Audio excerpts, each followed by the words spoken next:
2442ක් ගියපුවාම ලැබෙන වෙසක් පුර 15ක් පොහොය දවසේදී මුළු ලංකාව පුරාම වැඩ සිටින සියලුම සර්වක්ඛ ධාතුන් වහන්සේලා අසදෘශ වූයේ අනුරාධපුර සුන්ද නගරයේ පිහිටලා තිබෙන රුවන්වැලි මහා සෑයේ ගර්භය තුලට වැඩම කරනවා. වැඩම කරපුවාම එතෙක් දැල්වෙමින් පැවති පහන් නිවිල යනවා, සුවඳ මල් පර වෙලා යනවා, සුවඳ දුම් වෙනසිලා යනවා. ඒ අවස්ථාවේ සියලුම සර්වක්ඛ ධාතුන් වහන්සේලා අහසට පැන නැගලා එක නූලක මුණුපු මුතුයට පේලියක් වගේ නාගදීප රාජායතන චෛත්‍ය ස්ථානයට වැඩම කරනවා. වැඩම කරපුවාම එතෙක් කල චූලෝදර මහෝදර ඒ නාරජවරු බුදුරජාණන් වහන්සේට පූජා කරපු ඒ මණික් පුටුව පොළවයට වැඩ හිටිනවා.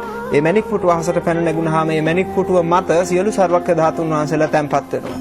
සියලුම සර්වක්ඛ ධාතුන් වහන්සේලා සහිත මේ මණික් පුටුව දිව්‍ය නාගයන්ගේ මහත් වූ පුද සත්කාර විඳිමින් සියලුම බෝධිසත්වරුන්ගේ අපරාජිත ආසනයේ පිහිටන සුද්ධ භූමිය වන බුද්ධගයා මහා බෝධි මූලයට වැඩම කරනවා. ඒ අවස්ථාවේදී එතෙක් පොළොවට තැන්පත් වෙලා තිබිච්ච තුදු ශ්‍රියං උසති වජිරාසනය සියලුම බෝධිසත්වරුන් ලෞතර සම්මා සම්බෝධියට පැමිණෙනේ ශුද්ධ වූ ස්ථානයේ පිහිටනේ වජිරාසනය පොළොව පලාගෙන පැන නැගුණාම සියලුම සර්වක්ඛ ධාතුන් වහන්සේලා මත තැන්පත් වෙනවා. බුද්ධ ශරීරය නිර්මාණය වෙනවා. බුද්ධ ශරීරය නිර්මාණය වෙලා බුදු සිරුරෙන් භවාග්‍රය දක්වා බුද්ධ රශ්මිය විහිදෙනවා. මේ අවස්ථාව කිසිම මිනිසෙක් දකින්නේ නැහැ. මොකද ওই කාලේ වෙනකොට කිසිම බෞද්ධෙක් ලෝකේ නැහැ. ඊට පස්සේ මොකද වෙන්නේ? සියලුම දෙවියොත් බ්‍රහ්මයොත් බුදුරජාණන් වහන්සේට අවසාන වතාවට පුද සත්කාර කරන්න බෝධි මූලයට පැමිණෙනවා. බුදුන් පුදනවා.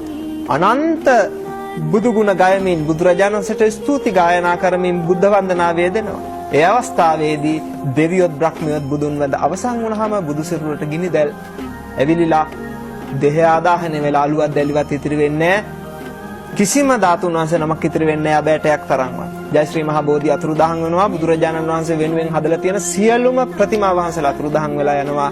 බුද්ධ ශූන්‍ය කාලයක් එනවා. බුද්ධ කියන ශුද්ධ වචනේ පවා අහන්න නොලැබෙන කාලයක් එනවා.